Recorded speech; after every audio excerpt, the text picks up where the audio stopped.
তিনি বলেছেন আমি এই রাতে দাজ্জালকে দেখেছি। নবীজি এই রাতে দাজ্জালকে দেখেছেন এবং তিনি দেখেছেন মালিক নামক একজন ফেরেশতাকে। তিনি বলেছেন এই মালিক মূলত কে?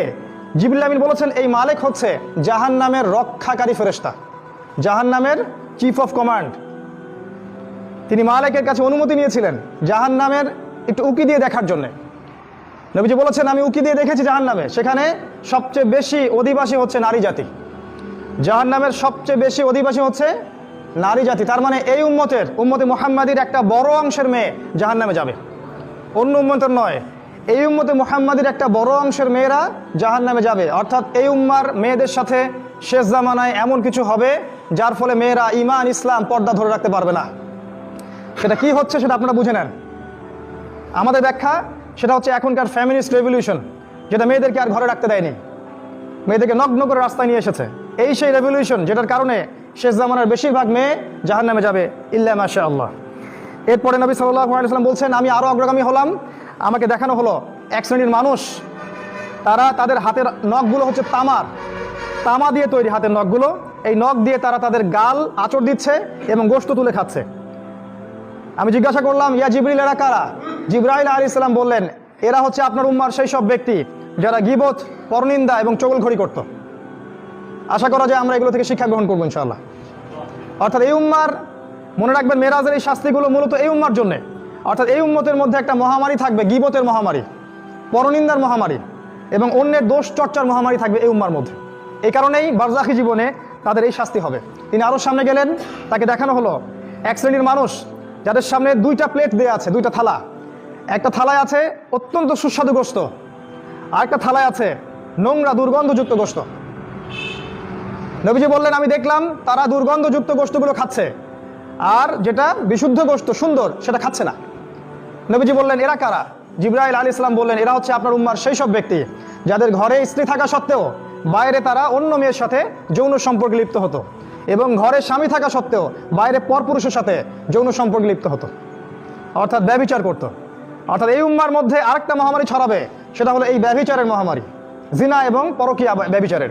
আপনি খেয়াল করে দেখেন সারা দেশের অবস্থা দেখেন, ডিভোর্স দিন দিন বাড়ছে, ব্যভিচার দিন দিন বাড়ছে, ধর্ষণ দিন দিন বাড়ছে, জিনা লাইসেন্স দেওয়া হচ্ছে। সুবহানাল্লাহ। নবী সাল্লাল্লাহু আলাইহি ওয়াসাল্লাম বলেন আমি আরো সামনে গেলাম, আমাকে দেখানো হলো এক শ্রেণীর মানুষ রক্তের নদীতে সাঁতার কাটছে এবং তাদের মাথা পাথর দিয়ে আঘাত করে ফাটিয়ে ফেলা হচ্ছে। আযাব। নবীজি বলেন এরা কারা? জিবরাইল আলাইহিস সালাম বলে এরা হচ্ছে আপনার উম্মার সেই সব ব্যক্তি যারা দুনিয়াতে সুদ খেত, যারা সুদের সাথে সম্পৃক্ত ছিল। হয় সুদ খেত, না হলে সুদ দিত, না হলে সুদের সাক্ষী থাকতো, না হলে সুদের কথা লিখে রাখতো। কোনো না কোনোভাবে তারা সুদের সাথে সম্পৃক্ত ছিল। তারা যেমন সুদের মধ্য দিয়ে মানুষের রক্ত চুষে খেয়েছে, ঠিক আজকে ওদেরকে রক্তের নদীতে ফেলে মাথা ফাটিয়ে দেওয়া হচ্ছে। তিনি আরও বললেন আমি সুদখোরদের মধ্যে একজনকে দেখলাম যে সাঁতার কাটছে এবং নদীর কিনারায় গিয়ে পাথর খাচ্ছে, পাথর। জিবরাইল আলাইহিস সালাম বলেন এরাও ছিল সুদখোরদের এক শ্রেণী যারা সুদের ব্যাপারে বেশি অগ্রগামী ছিল। নবীজি বললেন আমি দেখলাম আরও অগ্রগামী হয়ে এক শ্রেণীর মানুষ যারা ফসল ফলাচ্ছে এবং ফসল দ্রুত ফলে যাচ্ছে, খুব দ্রুত তারা ফসল কেটে ফেলছে, আবার ফসল গজাচ্ছে, এভাবে কন্টিনিউয়াসলি চলতে আছে। আমি বললাম এরা কারা?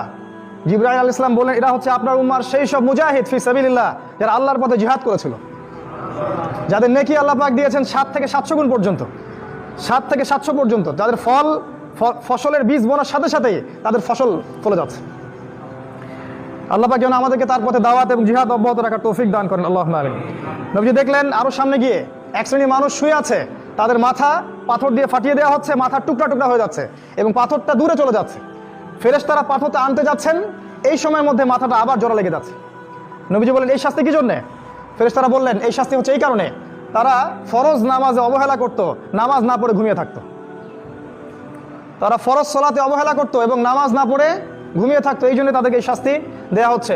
মনে করিয়ে দিই আমাদের নবী মুহাম্মদ সাল্লাল্লাহু আলাইহি সাল্লামের জীবনের শেষ ওসিয়ত হচ্ছে আসসালাত ওয়া মা মালাকাত আইমানুকুম, সালাতের ব্যাপারে সতর্ক থাকবে এবং তোমাদের অধীনস্থদের ব্যাপারে সতর্ক থাকবে। এই সালাতকে কায়েম করার জন্য 23 বছর নবীকে সংগ্রাম করতে হয়েছে। আর আজকের মুসলিমরা 90% মুসলিমের দেশে 90% মুসলিমই সালাত পড়ে না। আর যারা সালাত পড়ে তারা জানে না আমি কি পড়ছি, তারা আসলেই জানে না কি পড়ছে। তারা মনে করে আমরা একটা ফিজিক্যাল ব্যায়াম করছি।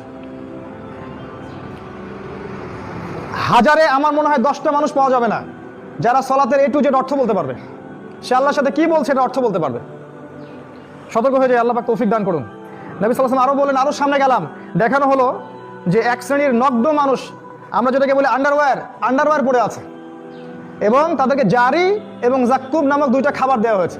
জারি হচ্ছে জাহান্নামের পাথর, আর জাক্কুম হচ্ছে জাহান্নামের কাঁটাযুক্ত ফল। তারা সেগুলো খাচ্ছে। নবীজি বললেন, এরা কারা? জিবরাইল আলাইহিস সালাম বলেন, এরা হচ্ছে আপনার উম্মার সেই সব ব্যক্তি যাদের যাকাত দেওয়ার সামর্থ্য ছিল কিন্তু তারা যাকাত দিত না। আমি আবার বলছি, তারা আপনার উম্মার সেই সব ব্যক্তি যাদের যাকাত দেওয়ার সামর্থ্য ছিল কিন্তু তারা যাকাত আদায় করতো না।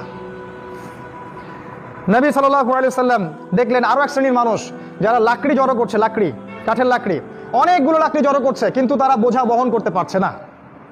নবীজি বলে, এরা কারা? তাকে বলা হলো, এরা আপনার উম্মার সেই সব ব্যক্তি যারা দায়িত্ব পালন করতে পারতো না কিন্তু দায়িত্ব তাদের কাঁধে নিত।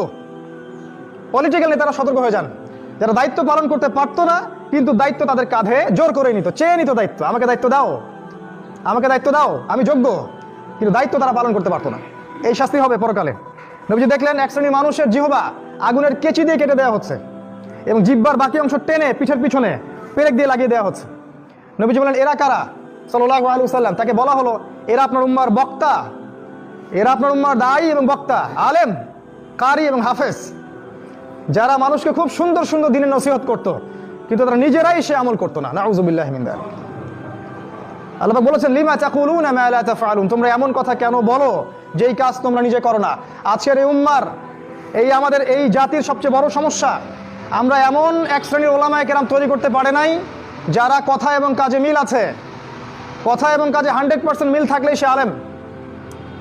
কথা এবং জানা এবং আমলে 100% মিল থাকবে, সে একজন আলেম। মিল নাই, আলেম নন, বরং তাদের এই শাস্তি হবে কিয়ামতের মাঠে। নবীজি আরও দেখলেন একটা দুর্গন্ধ বের হচ্ছে। জিজ্ঞাসা করা হলো, কোন দুর্গন্ধ? তাকে বলা হলো, এটা জাহান্নামের রক্ত পুজের দুর্গন্ধ। তারপর একটু পর তাকে তিনি সুগন্ধ পেলেন। জিজ্ঞাসা করলেন, এটা কিসের সুগন্ধ? নবীজিকে বলা হলো, এটা হচ্ছে ফেরাউনের স্ত্রী আসিয়ার জান্নাতের ঘরের সুগন্ধ। ফেরাউনের স্ত্রী আসিয়া জান্নাতে চলে যেতে পারেন। আজকে আমরা যারা মুসলিম পরিবারে জন্মগ্রহণ করেছি তারা জান্নাতের স্বপ্ন দেখতে পারি না। জীবনের উদ্দেশ্য থাকতে হবে সেই জান্নাত। ফেরাউনের স্ত্রীর জীবনের উদ্দেশ্য ছিল সেই জান্নাত। হাজারটা নির্যাতন সহ্য করার পরেও সে ফেরাউনের ওই জুলুম, ওই কুফর, শিরকের সামনে আত্মসমর্পণ করে নাই। আজও যদি আমরা সেইভাবে চলতে পারি, ইনশাআল্লাহ আল্লাহ পাক